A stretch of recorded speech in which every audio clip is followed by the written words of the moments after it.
Kerala cadre ഉദ്യോഗസ്ഥനായ ഗ്യാനേഷ് കുമാറിനെ രാജ്യത്തിന്റെ മുഖ്യ തെരഞ്ഞെടുപ്പ് കമ്മീഷണറാക്കാൻ ബി.ജെ.പി. തീരുമാനിച്ചത് വെറുതെയല്ല.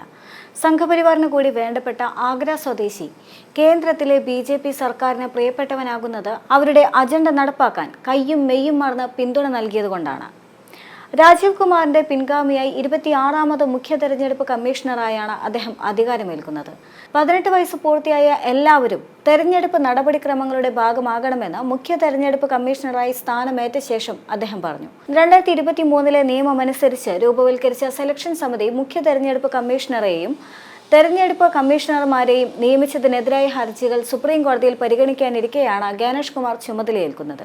ആഭ്യന്തര മന്ത്രാലയത്തിൽ സേവനമനുഷ്ഠിക്കവേ ജമ്മു കാശ്മീരിന് പ്രത്യേക പദവി നൽകിയ ആർട്ടിക്കിൾ 370 റദ്ദാക്കുന്നതിലും അയോധ്യയിൽ രാമക്ഷേത്രം നിർമ്മിക്കുന്നതിനുള്ള രാമക്ഷേത്ര ട്രസ്റ്റിന്റെ രൂപവൽക്കരണത്തിലും ഗ്യാനേഷ് കുമാർ നിർണായക പങ്ക് വഹിച്ചിരുന്നു. കഴിഞ്ഞ വർഷം ജനുവരി 31 സഹകരണ മന്ത്രാലയത്തിൽ സെക്രട്ടറിയായി വിരമിച്ച ഗ്യാനേഷ് കുമാർ മാർച്ചിലാണ് തെരഞ്ഞെടുപ്പ് കമ്മീഷണറായി നിയമിതനായത്. കമ്മീഷണറായ സുഖ്ബീർ സിംഗും ഇതേ ദിവസമാണ് നിയമിതനായത്. തെരഞ്ഞെടുപ്പ് കമ്മീഷണർമാരെ നിയമിക്കുന്നതിനുള്ള പുതിയ നിയമം നിലവിൽ വന്ന ശേഷം ആദ്യമായി മുഖ്യ തെരഞ്ഞെടുപ്പ് കമ്മീഷണറായി നിയമിതനാകുന്ന വ്യക്തിയാണ് ഗ്യാനേഷ് കുമാർ. 2029 ജനുവരി 26 വരെയാണ് ഗ്യാനേഷ് കുമാറിന്റെ കാലാവധി. 1988 ബാച്ച് കേരള കേഡർ IAS ഓഫീസറായ ഗ്യാനേഷ് കുമാർ IIT കാൺപൂരിൽ നിന്നാണ് സിവിൽ എഞ്ചിനീയറിംഗിൽ B.Tech നേടിയത്. Ernakulam assistant collector, Adoor sub collector, പട്ടികജാതി പട്ടികവർഗങ്ങൾക്ക് വേണ്ടിയുള്ള Kerala state development corporation managing director, Cochin corporation commissioner എന്നീ പദവികളും അദ്ദേഹം വഹിച്ചു. കേരള സർക്കാരിൽ സെക്രട്ടറി എന്ന നിലയിൽ വിവിധ വകുപ്പുകളുടെ ചുമതല വഹിച്ച ശേഷമാണ് കേന്ദ്രത്തിലേക്ക് മാറിയത്. പ്രതിരോധ മന്ത്രാലയത്തിൽ ജോയിന്റ് സെക്രട്ടറി, ആഭ്യന്തര മന്ത്രാലയത്തിൽ joint secretary, additional secretary, parliamentary കാര്യ മന്ത്രാലയം, സഹകരണ മന്ത്രാലയം എന്നിവയിൽ സെക്രട്ടറി എന്നീ ചുമതലകളും വഹിച്ചിട്ടുണ്ട്. രാമജന്മഭൂമി ബാബരി മസ്ജിദ് വിഷയത്തിൽ ബി.ജെ.പി. സംഘപരിവാർ സംഘടനകളുടെ ഇംഗിതമറിഞ്ഞുകൊണ്ട് പ്രവർത്തിച്ച ഉദ്യോഗസ്ഥനായിരുന്നു അദ്ദേഹം. നരേന്ദ്രമോദി സർക്കാർ അധികാരത്തിലെത്തിയ ശേഷം കേന്ദ്ര ഡെപ്യൂട്ടേഷനിലുള്ള അദ്ദേഹത്തെ നിരവധി നിർണായക കാര്യങ്ങൾക്കാണ് സർക്കാർ ചുമതലപ്പെടുത്തിയിരുന്നത്. ആഭ്യന്തര മന്ത്രാലയത്തിൽ അഡീഷണൽ സെക്രട്ടറിയായിരിക്കെ അയോധ്യ രാമക്ഷേത്രവുമായി ബന്ധപ്പെട്ട് സുപ്രീം കോടതി രേഖകളും കൈകാര്യം ചെയ്യാനുള്ള ചുമതല അദ്ദേഹത്തിനായിരുന്നു. മന്ത്രാലയത്തിൽ ജോയിന്റ് സെക്രട്ടറി ആയിരിക്കെയാണ് ജമ്മു കാശ്മീരിൽ ആർട്ടിക്കിൾ 370 റദ്ദാക്കുന്ന ബിൽ തയ്യാറാക്കുന്നതിൽ നിർണായക പങ്ക് അദ്ദേഹം വഹിക്കുന്നത്. ഇതോടുകൂടി സംഘപരിവാറിന് കൂടുതൽ പ്രിയങ്കരനായ വ്യക്തിയായി അദ്ദേഹം മാറുകയായിരുന്നു. പദവികളിൽ നിന്നും വിരമിച്ച ശേഷം അദ്ദേഹത്തെ തെരഞ്ഞെടുപ്പ് കമ്മീഷണറായി സർക്കാർ നിയമിക്കുകയും ചെയ്തു. നിലവിൽ മുഖ്യ തെരഞ്ഞെടുപ്പ് കമ്മീഷണറായ രാജീവ് കുമാറിന്റെ കാലാവധി അവസാനിക്കുമ്പോൾ ഗ്യാനേഷ് കുമാറിന് തന്നെ ഇതേ സ്ഥാനത്തേക്ക് നറുക്കു വീണതിൽ അത്ഭുതപ്പെടാൻ ഒന്നും തന്നെയില്ല.